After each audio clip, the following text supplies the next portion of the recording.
सार दिनैनि थारिखआव जे लास्ट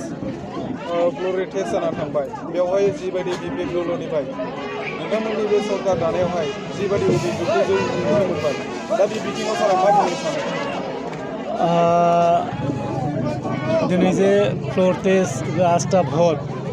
फुंनि 10टानिफ्राय जादों बेयाव जोङो मोनथाम दोलोजों जिहेतु दिनै सरकार दानो हादों जोङो 22टा भट मोननानै देरहादों आरो बियो मोनसे सोलायनायनि बे लक्षण मानोना थांनाय 17 बोसोराव जोंनि गेजेराव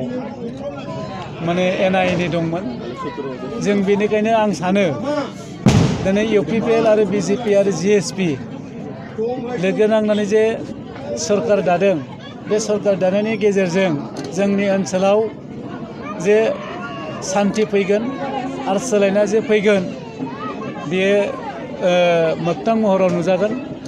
दा आं सानो थांनाय 17 बोसोराव जेफोर जायाखै जोंनि ओनसोलाव जे जोंनि रायजो राजा अधिकार मोनाखै जोंनि गोरिब दुखिया जब कार्डनि खामानि मावनो मोनाखै न' बां मोनाखै लामा मोजां रोखोम जायाखै गोबां सेन्ट्रेल सरकार आरो आसाम सरकारनि फान्डफोर फैनाय बेफोर मोजां रोखोमै बेफोरखौ मावफुङाखै दा आं सानो दिनै इउपिपिएल आरो जिएसपि आरो बिजेपि मोनथाम लोगो नांनानै जे बिटिसिखौ सरकार दादों जे जोंनि गेजेराव गासै जौगागोन आरो जोंनि गेजेराव सान्थि फैगोन आं बेखौ मिजिंथियो दा जिबायदि घटनाफोरा जालांबाय बे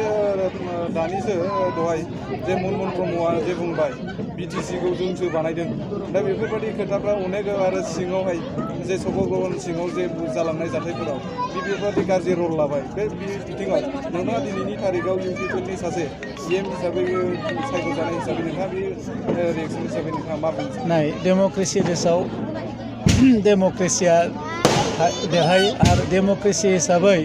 बयहाबो राइट दं नाथायबा मनमोहन ब्रह्म बिथाङा माखौ लानानै मा बुंदों बिटिसिआ जोंनिसो गायसननाय ना मानाय जोंसो बानायदों आं नुवाखैसो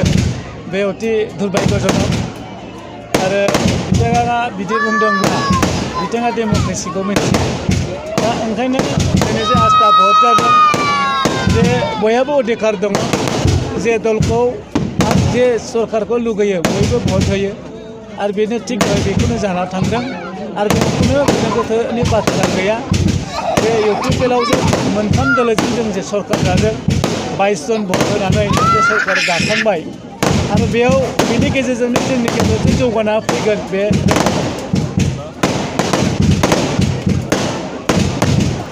दोलोजों जुजियै दिनै देरहासार जानो हाबाय बेनि नोंथाङा मा बुङो नाय बियो गोबां सम जुजिदों इलेक्सना जेंना आरो देरहानाय थायो रायजो राजा परिबर्तन लुगैदों बेनिखायनो जों दिनै देरहादों आरो रायजो राजा परिबर्तन लुगैयामोनबा दिनै जों सरकार दानो हायामोन दिनै ज' नांदों ओंखायनो मोनथाम दोलोआ दा ओंखायनो आं आसा खालामो थांनाय गोलाव समाव जोंनि ओनसोलाव जेबादि जानांगौमोन बे जायाखै जोंनि रायजो राजा अधिकार मोनाखै बे ओनसोलाव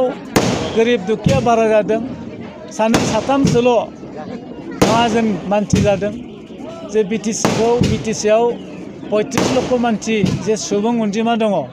बे अधिकारखौ मोनाखै बिथांमोना खरबो खालामदों बिपिएफआ बेनिखायनो दिनै रायजो राजाया जे सोलायनायखौ लुगैदों परिबर्तनखौ लुगैदों बेनिखायनो दिनै जों जयै मोनथाम हान्जा नांनानै इउपिपिएल आरो बिजेपि आरो जिएसपि सरकारखौ दादों आरो जोंनि लक्ष्यआ बेनो जे जोंनि गेजेराव जाहाथे गोजोन थासारि फैयो सान्थि फैयो आरो जोंनि गेजेराव जाहाथे जौगायो जोंनि लाइमोन सेंग्रा सिख्लाफ्रा जाहाथे संस्थापन मोनो आरो जोंनि गेजेराव जे गिदिर मोनसे इन्डास्ट्रि लाबोनानै जे बयनिबो बेकार समस्याखौ जाहाथे सल्भ खालामनो हायो जोंनि सरकारनि नोजोरा